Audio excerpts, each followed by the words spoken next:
அல்லாஹ் ஹதீஸ்ல வருது, எவர் ஒருவர் பாங்கை ஓதுகிறாரோ அவருக்கு அவருடைய அந்த ஒளியாகப்பட்டது அந்த பாங்குடைய சத்தம் கேட்கும் தூரம் வரை அவருடைய பாவங்கள் மன்னிக்கப்படுகிறது என்று ஹதீஸ் வருகின்றது.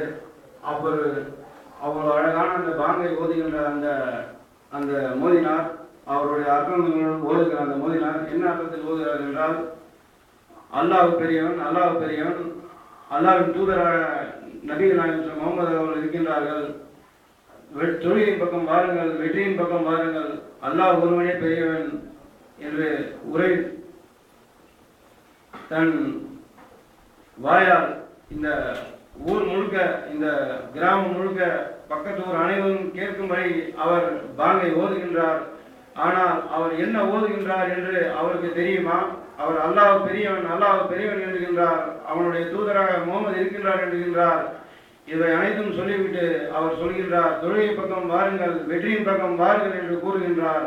ஆனால் அவர் உள்மனதில் என்னவென்றால், இன்னும் அரை மணி நேரத்தில் தொழுகை முடிந்துவிடும், என்னிடம் அனைவரும் வாருங்கள், நான் தாயத்தை ரெடியாக வைத்திருக்கின்றேன், என்னிடம் அனைவரும் வாருங்கள், என்னிடம் வாருங்கள், நான் தாயத்தை ரெடியாக வைத்திருக்கின்றேன், உங்களுடைய பேய்களை ஓட்ட நான் தாயத்தை ரெடியாக வைத்திருக்கின்றேன், வாருங்கள் வாருங்கள் என்று சொல்கின்றார். அவர் சொல்லவில்லை அல்லாஹ் பெரியவன், அல்லாஹ் பெரியவன் என்று சொல்லவில்லை, முகமது தூதராக இருப்பார் என்று அவர் உண்மையில் சொல்லவில்லை.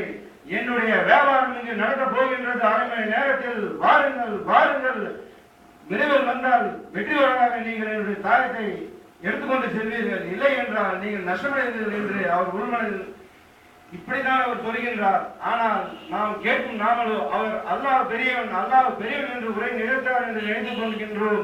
முகமது அவர் தூதராக இருக்கின்றார் என்று அவர் உரை நிகழ்த்துகிறார் என்று நாம் எழுதுகின்றோம். நிச்சயமாக இல்லை. அவர் உள்மனதில் கூறுகின்றார், வாருங்கள் வாருங்கள், என்னிடத்தில் தாயத்து இருக்கின்றது, உங்களிடத்தில் பேய் ஓட்ட என்னிடத்தில் தாயத்து இருக்கிறது, விரைந்து வாருங்கள் விரைந்து வாருங்கள் விரைந்து வாருங்கள் என்று கூறுகின்றார்.